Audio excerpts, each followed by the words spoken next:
Cette vidéo va vous montrer comment utiliser le modifieur subdivision surface de type Catmull-Clark et le modifieur subdivision surface de type Simple, et il va vous montrer aussi ce qu'est le niveau de subdivision. Subdivision surface. Le modifieur subdivision surface de type Catmull-Clark permet d'ajouter des points à une géométrie tout en adoucissant sa forme, ce qui va lui donner une allure plus arrondie. À chaque niveau de subdivision, Blender ajoute un point au milieu de chaque arête du volume, tout en adaptant à chaque fois la géométrie du volume.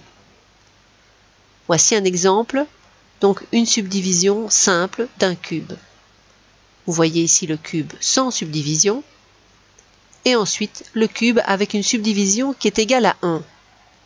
Blender a ajouté des points 1, 2, 3 et 4 et resserré la géométrie par rapport au cube de départ.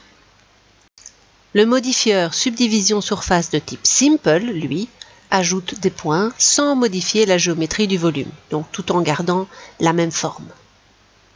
Les niveaux de subdivision. Quand on fait plusieurs subdivisions de suite, Blender ajoute à chaque étape ou à chaque fois un point au milieu de chaque arête, tout en adaptant à chaque fois la géométrie du volume. Plus il y a de niveaux de subdivision, donc, plus il y aura de points sur le volume. Attention! Tant que le modifieur subdivision surface n'est pas appliqué, Blender ne créera pas réellement les points de subdivision dans le poids du fichier. Un cube dont la subdivision surface n'est pas appliquée aura donc toujours 8 points, donc toujours dans la gestion du fichier. Par contre, une fois que le modifieur est appliqué, le nombre de points dépendra du niveau de subdivision qui sera demandé. Et là, donc, le fichier sera alourdi puisqu'il va créer réellement les points donc, de subdivision. Voici un cube, donc vu de dessus, sur lequel on met un modifieur subdivision surface de type Catmull-Clark. Le premier cube ici, la subdivision est égale à 0 et il y a 8 vertices, et 8 vertices dans le fichier d'ailleurs. Le deuxième cube, la subdivision est égale à 1. Il y a 8 vertices s'il n'est pas appliqué. Par contre, il y a 26 vertices qui sont créés, ou 26 vertices dans le fichier plutôt, si la subdivision est appliquée. Pour une subdivision 2, il y a 8 vertices non appliqués, ou 98 vertices si la subdivision est appliquée. Pour la subdivision 3, il peut y avoir jusqu'à 386 vertices. Et pour la subdivision 4, 1538 vertices dans le fichier, donc si évidemment c'est appliqué. Si ça n'est pas appliqué, ce sera toujours égal à 8 vertices, donc au niveau du poids du fichier. Attention donc avant d'appliquer un modifieur à vos fichiers. Concrètement dans Blender, je vais ajouter un modifieur donc à mon cube. Je sélectionne le cube, je sélectionne ici la petite clé à molette pour les modifieurs. Je clique sur Add modifieur et puis je vais chercher subdivision de surface. Alors il y a deux types de subdivision surface. Il y a le Catmull-Clark qui permet d'adapter la géométrie en fonction de la subdivision. Et il y a le subdivision simple qui permet simplement d'ajouter des points au cube. Alors je vais me pencher d'abord sur Catmull-Clark. Ici, il a transformé le cube en petite sphère. Alors, pour l'instant, il a une subdivision de niveau 1. Donc, le viewport, c'est l'affichage à l'écran. Si je clique ici, je peux rajouter de plus en plus de points. Donc, il va essayer d'adoucir le plus possible la géométrie pour arriver à donner un contour plus lisse. Par contre, même si j'ai ici mis le modifieur, j'ai toujours mon cube qui est existant. Et pour le voir, je vais dans l'Edit Mode, et vous voyez que le cube est toujours là, mais le modifieur subdivision de surface, s'il est appliqué, il va donner cette forme-là. S'il n'est pas appliqué, il a toujours cette forme-là visible, mais réellement, les points de cette sphère se situent ici sur le cube. Si je prends un des points, et que je bouge avec G, vous voyez que je tire cette sphère. Maintenant, le modifieur, il a opéré sur toutes les arêtes. Mais je peux aussi dire que sur une ou deux arêtes ou trois arêtes, je n'applique pas, enfin je ne mets pas ce modifieur.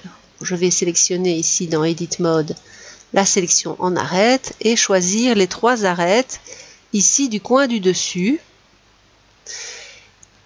Alors, je dois d'abord cocher ici Use Crease, mais il est coché de base. Je vais appeler le menu N et je vais ici faire les Mean Crease. Et regardez, je tire ça vers le haut et vous voyez qu'ici, il se rapproche de la géométrie du cube. Donc, pour ces trois arêtes-ci, j'ai réduit l'impact des modifications géométriques, donc du modifieur subdivision de surface. Si je rajoute cette arête-ci, hop, vous voyez que, et cette arête-là, hop, à ce moment-là, j'ai carrément plusieurs arêtes qui me permettent de garder la géométrie du cube de départ. Ça peut être très intéressant pour accuser certains angles, par exemple, tout en mettant ce modifieur en cours. Maintenant, ici, j'ai créé une forme qui ressemble à un chapeau très carré et nous allons en faire un vrai chapeau. Donc, simplement en mettant un modifieur, donc subdivision de surface. Vous voyez que ça fait plutôt un chapeau chinois. Et je peux adoucir la géométrie. Et je peux, dans Edit Mode, bouger des choses. Donc, par exemple, la surface du dessus, je fais G pour la monter. Vous voyez que tout ça s'adapte. Je peux aussi faire CTRL R pour couper la géométrie en deux. Vous voyez qu'à ce moment-là, je rajoute des points et que donc la géométrie s'adapte. Et rien ne m'empêcherait, par exemple, de prendre juste l'arête ici du dessus et faire GZ pour faire une pointe un peu plus importante. Et donc il y a moyen de s'amuser en prenant des éléments. Je vais plutôt prendre ici cette arête-ci et cette arête-là, par exemple. GZ et les descendre. Vous voyez que maintenant j'ai un chapeau plutôt un chapeau de cow-boy ou d'aventurier. Rien ne m'empêche donc de bouger les éléments tout en ayant ce modifieur qui est toujours actif et qui va toujours s'adapter à la géométrie. Donc attention, avant d'appliquer le modifieur, veillez au poids du fichier. Donc tous les modifieurs ne sont pas d'office applicables obligatoirement. Et en plus, tant que le modifieur n'est pas appliqué, il est dynamique et donc la géométrie s'adapte et vous pouvez faire tous les changements que vous voulez sur votre objet. Je vous remercie pour l'attention que vous avez accordée à cette vidéo.